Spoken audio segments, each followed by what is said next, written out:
आज की वीडियो में हम स्टीम टरबाइन में एक्सपेंशन से रिलेटेड एक प्रॉब्लम सॉल्व करेंगे। तो लेट्स स्टार्ट। मेरे पास एक स्टीम टरबाइन का डाटा गिवन है जिसमें स्टीम इंटर होती है 5 मेगापास्कल और 450 डिग्री सेंटीग्रेड पर, एग्जिट होती है 1.4 मेगापास्कल पर। मैंने यहाँ पर work output of the turbine निकालना है per unit mass of the steam, और यहाँ पे मुझे ये गिवन है कि ये जो स्टीम टरबाइन है ये रिवर्सिबल भी है और एडियाबैटिक भी है। तो इसका मतलब है कि ये आइसेंट्रोपिक होगा।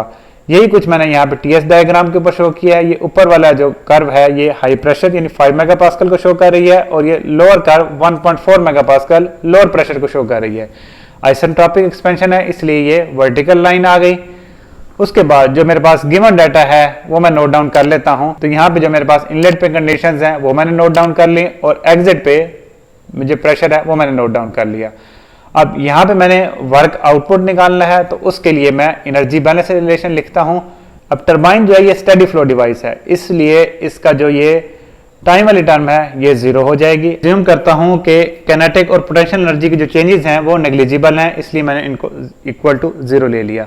अब एनर्जी इनके कौन से माड हैं? हीट है, वर्क है, और जो मास इंटर हो रहा है उसके साथ जो एनर्जी है। अब यहाँ पे ये क्योंकि कंट्रोल वॉल्यूम है तो इसमें जितना मास इंटर हो रहा है उतना ही एग्जिट हो रहा है, यानी इनलेट और एग्जिट पे ये दोनों सेम ही मास हैं। तो इसलिए मैंने लिख दिया m1 बराबर है m2 is equal to m, ये विद रिस्पेक्ट टू टाइम। इसी तरह ही टर्म्स हम एग्जिट के लिए लिख देंगे। अब ये चूंकि एक एडियाबैटिक डिवाइस है तो इस वजह से हीट वाली टर्म्स हो जाएंगे 0, और टरबाइन जो है ये वर्क प्रोड्यूसिंग डिवाइस है, वर्क कंज्यूमिंग डिवाइस नहीं है, इसलिए वर्क इनपुट हो गया 0। अब यहाँ पे अब हमारे पास फाइनल रिलेशन आ गया ये।